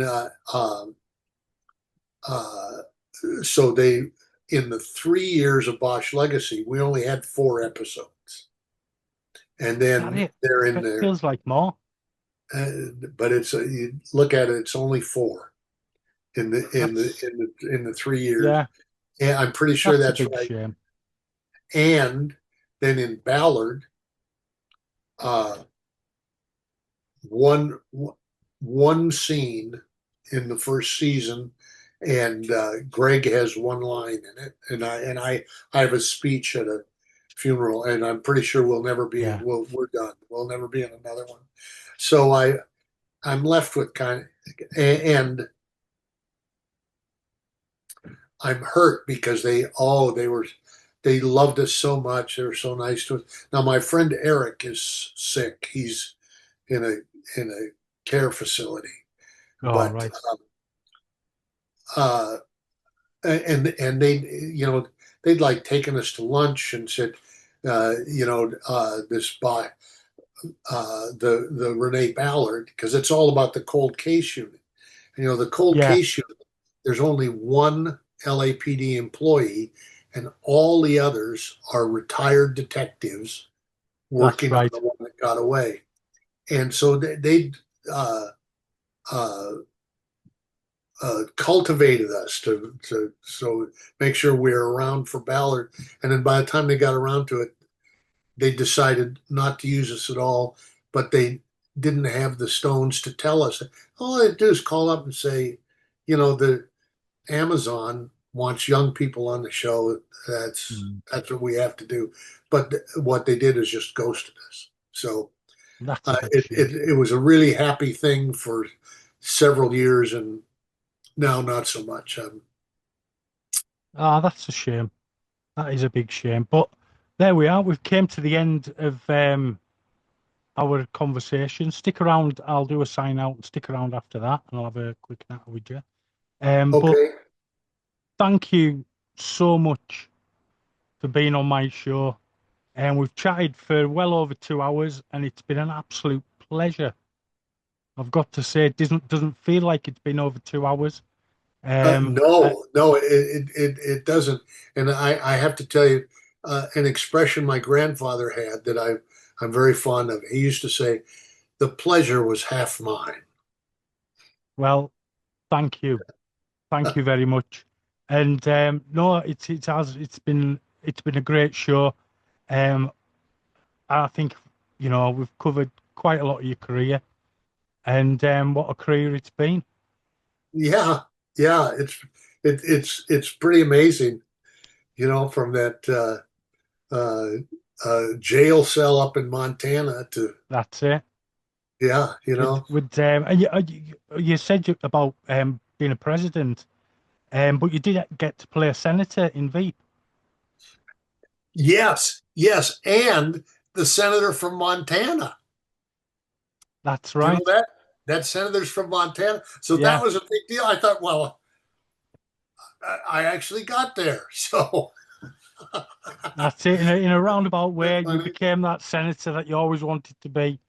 You're just with the brilliant Julie Louise Dreyfus in Veep. And what a show that was. Yes. And she is a very nice person. And do you know how I know her? Julia Louise Dreyfus. What? I says, go on. How do you know her? Because for many years she's been married to Brad Hall, who I met in 1976 in Santa Maria, California. It all goes back to Santa Maria, doesn't it? It all goes back. Everything goes back right from, from your start of your career to the end of your career, basically. I mean, hopefully you've got some more still in you, even though you said you'd retired just before Bosch. But it all goes back to that summer job. And do you recall early in our discussion, I think I said something about my friend. It's Eric Overmeyer, who's the Bosch writer, who said Troy talks to people. Right? Didn't I tell you that story? You did. And, I thank you for this, because I actually enjoy this more than I enjoy being on a TV show. I like just talking to people. Well, I'm glad you've enjoyed our conversation. If you like, I have a favorite story. It's not very long. No, go on. And maybe you'll like it.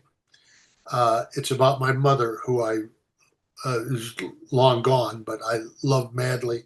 And when she was very old and very sick, and in a nursing home and very near the end, my wife and I were visiting her, and she got a little nostalgic, and she got a hold of my hand, and she said, "Oh, Troy, we've had so many blessings, so many you can't remember them all. You couldn't count them, but right at the top, now maybe not the tip top, but right near the top.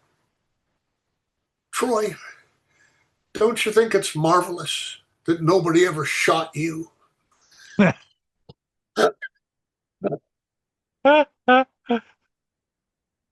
Oh, that's a mother's love, isn't it? That is a mother's love. There's nothing better than a mother's love. On that note, we'll call it a day. Stick around when I'll do the sign out, and stick around. I'll have a crack with you afterwards. So it's a goodbye from me, and it's a goodbye from Troy. Thank you for being on the show, Troy. And thanks for watching the show. I hope you guys all enjoy it, and thanks for taking the time with me. It gets my day off to a really nice start. Oh, excellent. So anyways, goodbye. Bye-bye.